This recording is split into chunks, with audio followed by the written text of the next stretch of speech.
can we talk about rehabilitation mentally and physically for being attacked by a dog? This is a hard one, because here's the thing, right? I, knock on wood, have never been in a serious situation before involving a dog trying to like truly attack me. Yeah. Right? Now, that could be for so many reasons, right? It truthfully could be that I just have gotten really lucky because I think a lot of this stuff happens fairly early in your dog training career, right? True. We could get very impulsive, about how we act around dogs sometimes and not really think ahead of things when we're in those types of situations, right? Which is why I think a lot of this stuff happens early in your dog training career, right? Okay. That being said, I've had a couple of close calls, right? So I remember one in particular, again, early in my dog training career. I've talked about this story a lot. I literally still have the security camera footage of this to this day, right? The first training kennel I worked at, there was a German Shepherd that boarded there all the time, right? And this Shepherd was like, this was a fucking German Shepherd, man. Like, this dog was a bad motherfucker, right? And whatever, he boarded there all the time. We didn't really have a whole lot of guidance and stuff. I was kind of like a newbie there, right? And he would come and stay for like super long periods of time. Like, this dog would come and stay with us for like 40 days, 45 days, like once every like 4 or 5 months, So he would come, and because he was a really serious dog and he couldn't really go out in daycare or anything like that, he kind of wouldn't do a whole lot.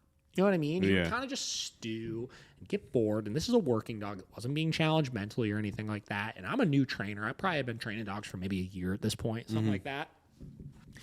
And I remember one day I was getting ready to leash him up and to take him back to his kennel.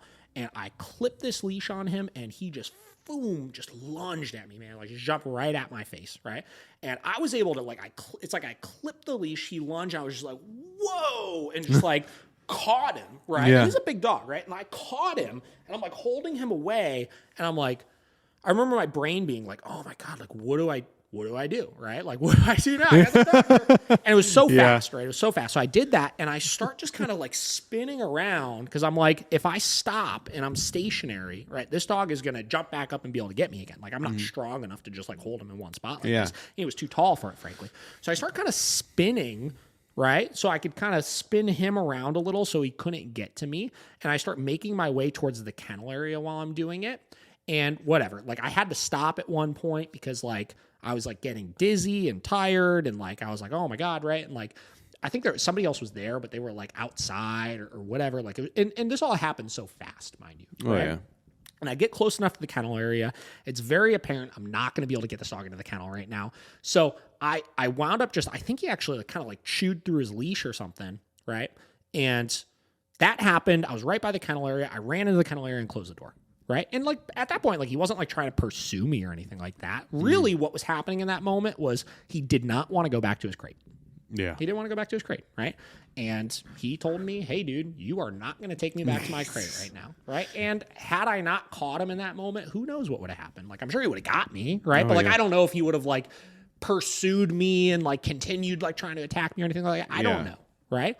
But I'll tell you, after that incident, one, I was definitely a little gun shy for a little bit around some of the dogs, right? And I can't remember what happened as far as like, I don't know if this dog even boarded with us again after that. It was a very weird situation I'm not going to get into as far as like the owner and why the owner boarded him with us all the time. The owner kind of like went to jail for a little bit. It was a really weird situation. He kind of knew the owner of the facility that I worked at the time and all that. Yeah. Weird situation. But I don't think he boarded with us again then after that, right? Okay. Or if he did, like, we had like a really clear way of how we were able to get him back into a crate that didn't involve us leashing him up ever, right? Yeah. Still sketchy, but like we kind of like figured it out. Right? Yeah, for sure. And mind you, like in this case, right? Again, this was like an education thing, right? I didn't know how to handle this situation, right? The dog was not in the right by any means, but like he was super understimulated, right? And that's why he ultimately chose to do this. And it was just a sketchy situation, right? And you learn from it, right? And I try to be mindful of like, dogs that have serious issues like that and dogs that you're working with, you put in place more safety protocols. And the only way to really get past it is to kind of get back in the saddle. Actually the dog did board with us for a little bit again after that. And like I said, we just had to adjust the approach in which we put him back into the kennel, right? Whatever. So again, nothing really happened. Like I like kind of stayed in there for like 4 or 5 minutes and like caught my breath, and I was able to like, I think put a big ass bowl of dog food in his crate, and he was able to just like run back in and go and get it then at that point, you know?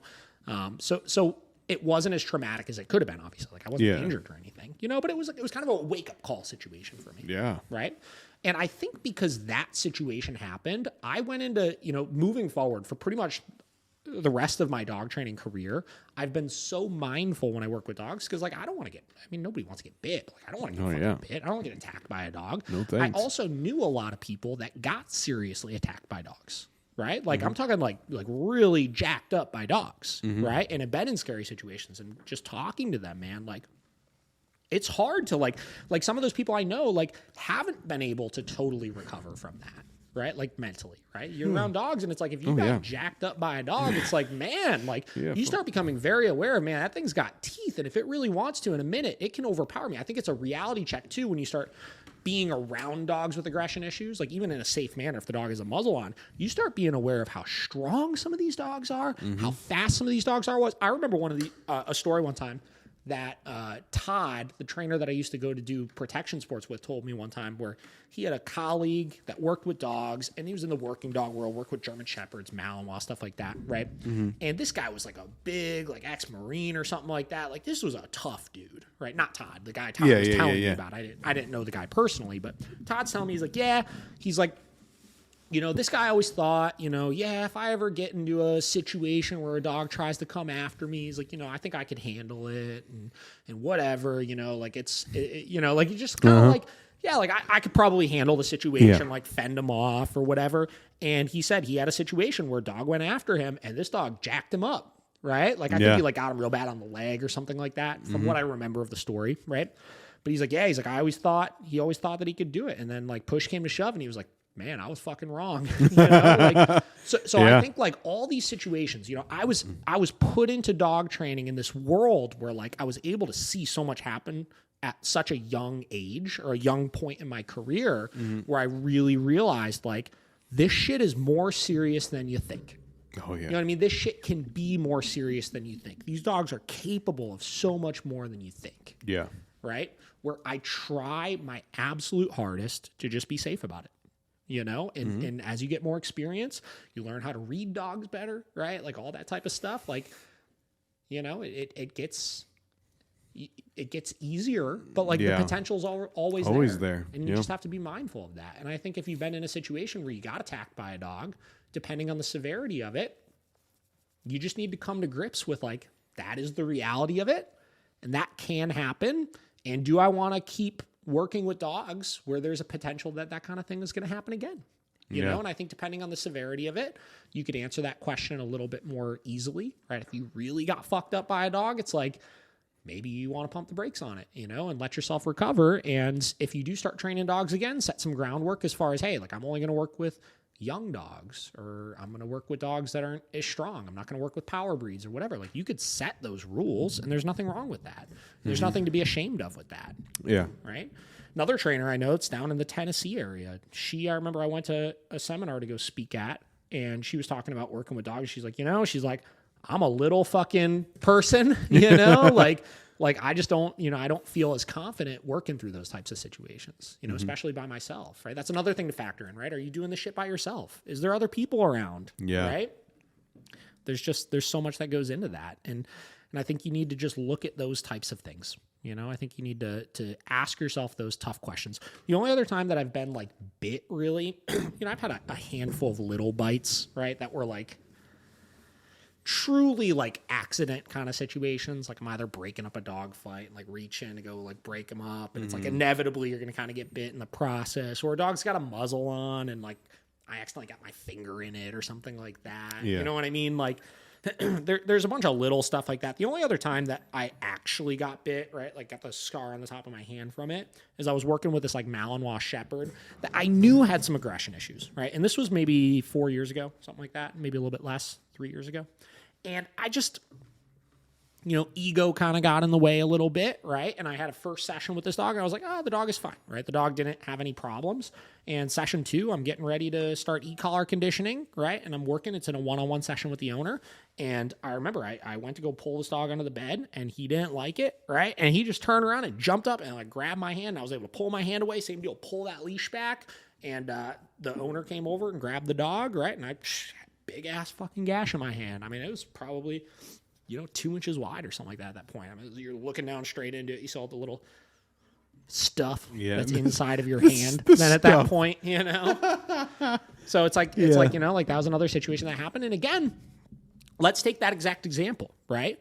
That was a mistake I made, right? Like I moved too quick with the dog and I didn't put in place the safety protocols that I needed to. Mm-hmm. And again, I got kind of lucky in the situation. Again, the dog wasn't trying to necessarily maul me. He was just like, hey, don't fucking do that, right? And I'm going to tell you not to do that with my mouth. Yeah. And, again, I'm not a tall guy by any means, but I'm stronger than some people. And I was able to kind of pull this dog, punch the ceiling. I was able to pull this dog away from me real quick, right? Mm-hmm. And then the owner was there also, where if hypothetically speaking, I wasn't able to pull the dog away, the owner was able to come and grab the leash. There's somebody there, yeah. You know what I mean? So you just got to be safe with this stuff, right? Like you got to be aware of the protocols you put in place and the precautions you put in place. And when you're working with dangerous dogs, like you don't do it by yourself, right? Yeah. Or if you're going to do it by yourself, you're accepting those fucking risks, right? You got to have a real conversation with yourself of like, if something happens right now, how am I going to handle this, right? Mm-hmm. And I try to just look at dogs, and if I'm taking a dog out, I don't give a shit if it's the friendliest dog in the world, right?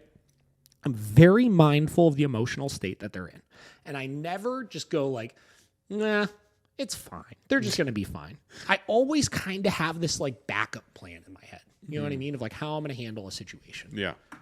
So I don't know if there's a good way, there's not a good thing to say other than like, this is the reality of working with dogs, especially if you're doing behavioral modification work, right? Is you just, you live, you learn with some things, and you do everything you can to prevent some of this stuff from happening. Yeah. And you just be safe about stuff. And you have good health insurance. Great health insurance. So I don't know. That's kind of my opinions on that. I don't know if there's a whole lot more to it than just that.